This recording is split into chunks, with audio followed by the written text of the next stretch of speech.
Hello and welcome to It's About Youth. I'm your host, Farhana Sheh. Now, the International Day of the World's Indigenous Peoples is observed on 9th of August each year to raise awareness and protect the rights of world indigenous population. Here in Malaysia, we have two representatives here with us today to talk about the importance of celebrating this day and to raise more awareness on this. Right, we have Hazelynn Anak Rimbar from Universiti Malaya as well as Eliana anak perempuan Tan Beng Hui from Kata, Wanita, Orang Asli. Thank you so much for joining us, you guys. Thank you for having us. Right, okay. Let's first share a little bit about yourself to start this off. Hazelynn, do you mind sharing with me, who you are and what's your background and all that, just to start this off? Okay, my name is Hazelynn Anak Rimbar. I'm a Bidayu from Kuching, Sarawak.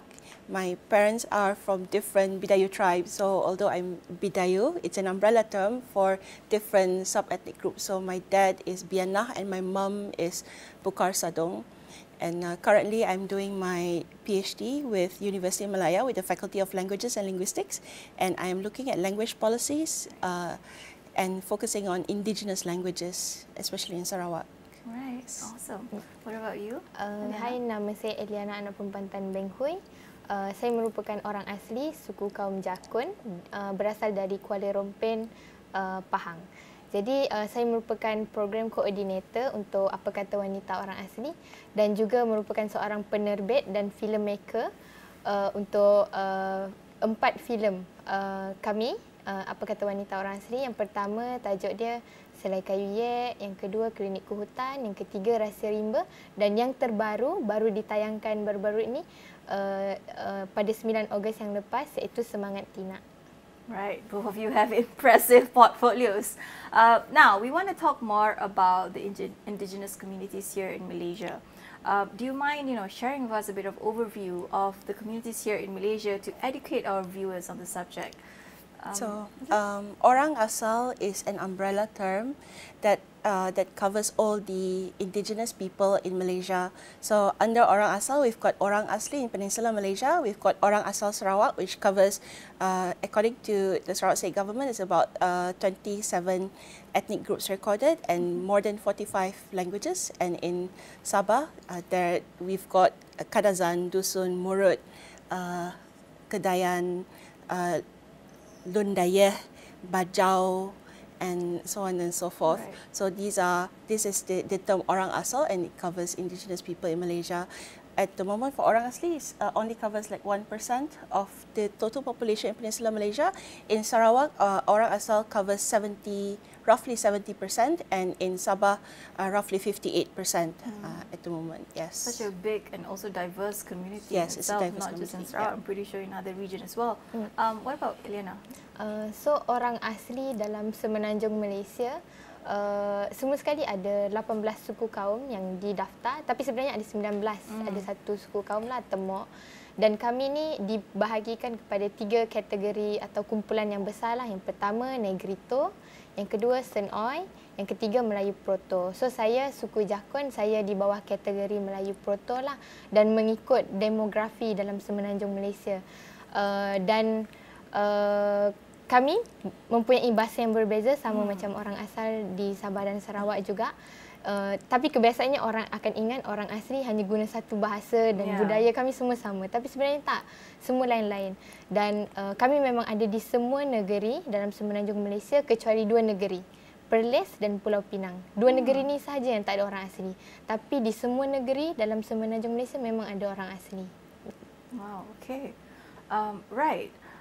That's a little education for our viewers right there. I'm pretty sure not many people know some of the stuff that you guys just shared with us. Right, let's talk about the theme for this year's World Indigenous Day, which is protecting the rights of indigenous peoples in voluntary isolation and initial contact. It's quite a mouthful. What does that mean for the indigenous community and working on the ground, and as well as being a part of the community itself? Share with me some of the aspirations of the indigenous communities here. Eliana? Saya dulu. Ya. Okay. So tema tahun ni sebenarnya agak besar untuk diraikan secara bersama, lagi-lagi dengan pembangunan kalau kita tengok pada masa sekarang. Dan apa yang difahamkan oleh komuniti orang asal, orang asli di Malaysia adalah kami memerlukan hak kami perlu dihormati dari segi hak untuk kami menduduki sesuatu tempat, tak kira di pedalaman dan sebagainya. Dan kami sebenarnya adalah barisan pertama untuk melindung hutan-hutan. Jadi itu adalah kefahaman tentang tema tahun ini kepada orang asal.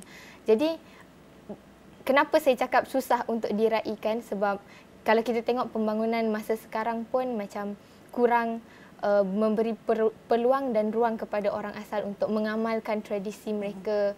Kebiasaannya kalau kita tengok isu-isu dalam orang asli, kebanyakannya isu tentang rampasan tanah, pencerobohan. Jadi tanah yang kami duduki, tempat kami berlindung ni selalu dicerobohi.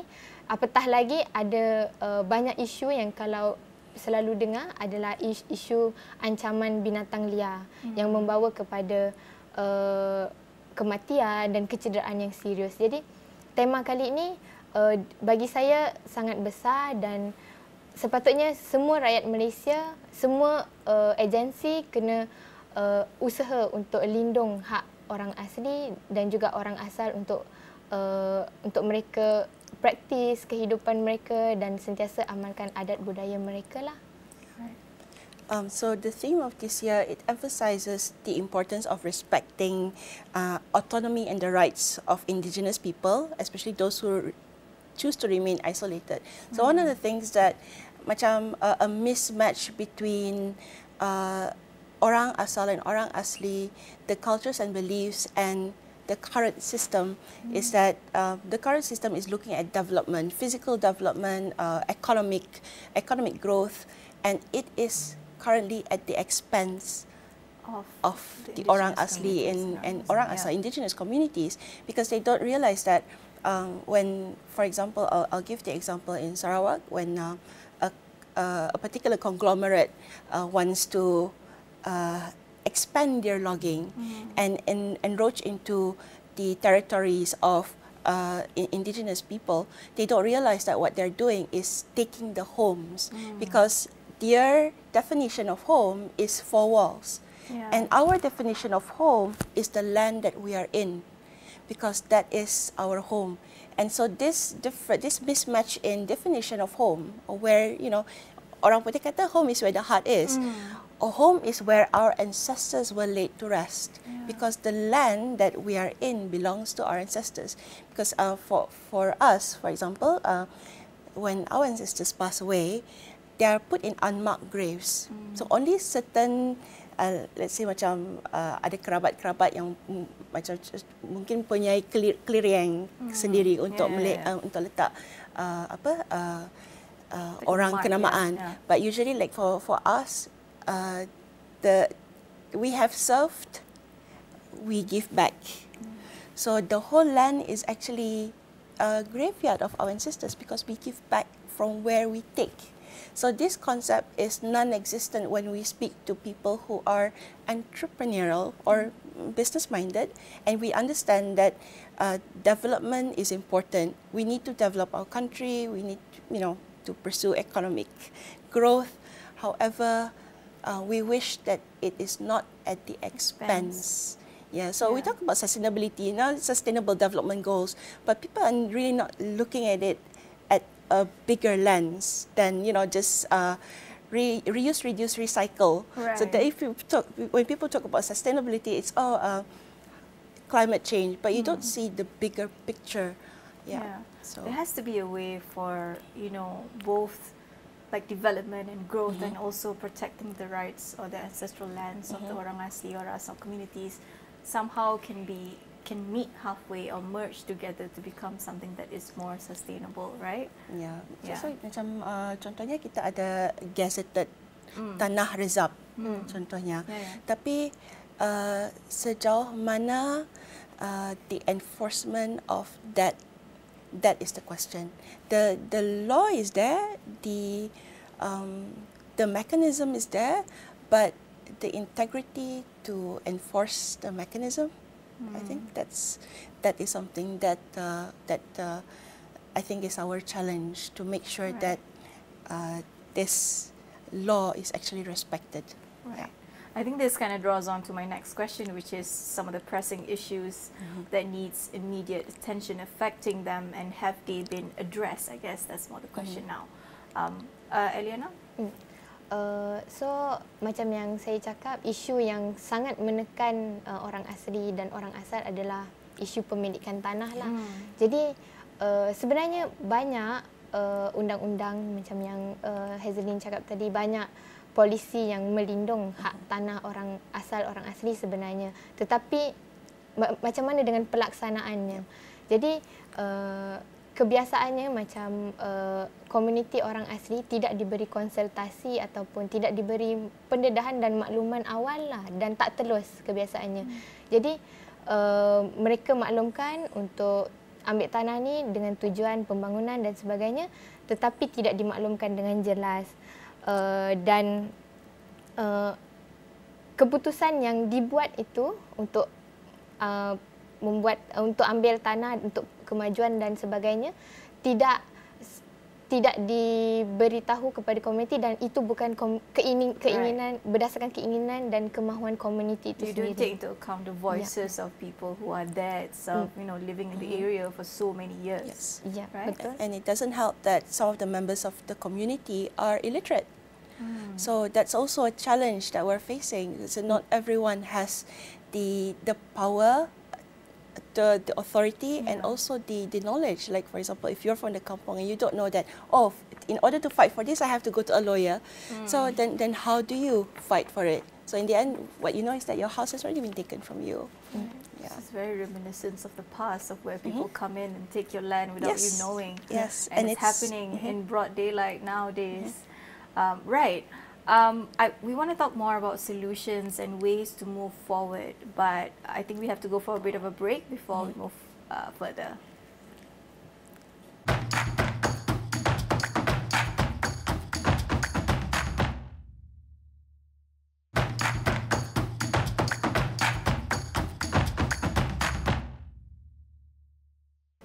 Hello and welcome back to It's About Youth. Now today we are joined by Hazelynn and also Eliana to talk about the importance of protecting the rights of the indigenous communities here in Malaysia, orang Asli as well as orang Asal.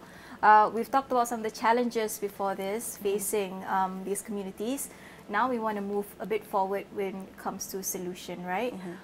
So you mentioned there are already present legal frameworks here that protects the rights of these communities. Do you mind sharing a little bit of where the legal framework and protection system currently stands? Well, Malaysia has legal frameworks such as the National Land Code and the Aboriginal Peoples Act 1954, which is Akta 134, and to protect indigenous land rights. So, like I mentioned earlier, that I believe that these laws are inadequately enforced, and indigenous communities frequently find themselves at a disadvantage in land battles. So this is the challenge that we have with the framework. The framework is there, but yet the enforcement of the framework and so the gaps is in the enforcement. So the law itself is already sort of comprehensive and well thought out, but it's the enforcement and implementation. Yes? Yes. Dan mungkin saya boleh tambah sikit, dalam Perlembagaan Persekutuan Malaysia juga ada nyatakan di perkara 85C, di mana kami ada hak sama rata untuk pemilikan tanah, terutamanya kepada orang asli. Dekat situ dah jelas dinyatakan dalam Perlembagaan Malaysia lah, dan ini dan antara Akta 134 juga kita selalu rujuk sekiranya ada kes tanah orang asli dan orang asal. Jadi untuk makluman semua, kebanyakan keputusan-keputusan di mahkamah memang memihak kepada orang asli, dan biasanya plaintiff ataupun yang datang daripada komuniti orang asli sendiri yang lawan dengan kerajaan sebenarnya, kerajaan negeri, kerajaan Malaysia lah, sebab mereka yang memberi kelulusan sekiranya berlaku rampasan tanah atau pencerobohan tanah. Jadi undang-undang memang melindungi hak orang asli, orang asal, tetapi tidak diguna dengan sebaik yang mungkin lah.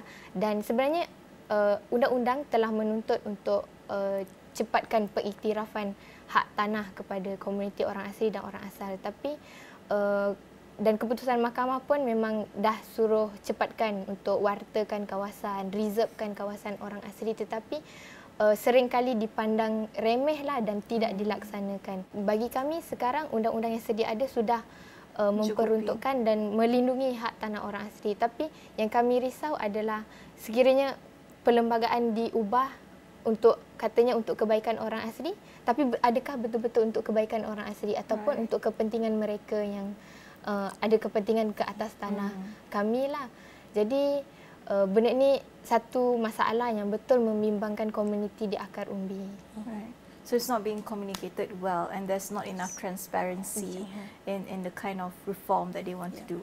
So if you both are at the helm of all this at the top, trying to reform the kind of laws or regulations that we have surrounding protecting the land, for example, of orang asli and orang asal communities, what would that be like? What sort of reforms are you looking for? Start first, ya. Ya, bagi saya apa reformasi yang komuniti orang asli, orang asal inginkan adalah kami nak mereka iktiraf hak tanah. Itu je sudah cukup, sebab komuniti sangat bergantung dengan tanah untuk hantar anak-anak ke sekolah, untuk jamin pendidikan anak-anak mereka perlukan tanah untuk usaha berkebun, cari makan, untuk hantar anak mereka ke sekolah. Dan untuk perlindungan juga, untuk rumah, kami perlukan tanah. Untuk amalkan adat tradisi kami, ubat-ubatan kami, semua berdasarkan tanah dan hutan.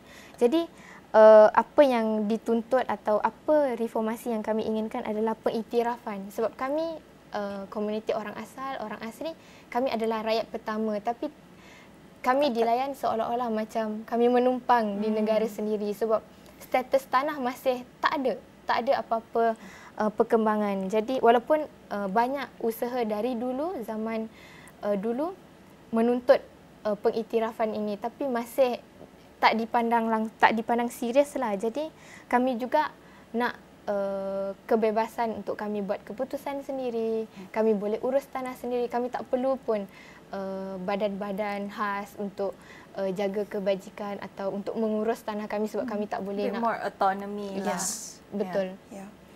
And in my case, the reform that orang asal would really need is to be like, contohnya pengiktirafan dari segi tanah for us is that we exist, because yes, I mean we're listed in perlembagaan, but language, for example, how many times bahasa orang asal diguna pakai atau even listed, it's not listed in the federal constitution, it's not mentioned. I can tell you exactly because I look at language policy and the current Malaysian education blueprint, for preschool until K-12 only mention 7 times any orang asal languages.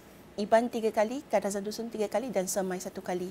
And this absence or lack of acknowledgement and lack of mention even is something that is sad, because without this is the reform that we need to be recognized that we exist, and then from that on we can have, for example, bahasa-bahasa kami boleh protected, untuk dijaga, di-maintain, dipelihara, sebab banyak bahasa yang akan pupus.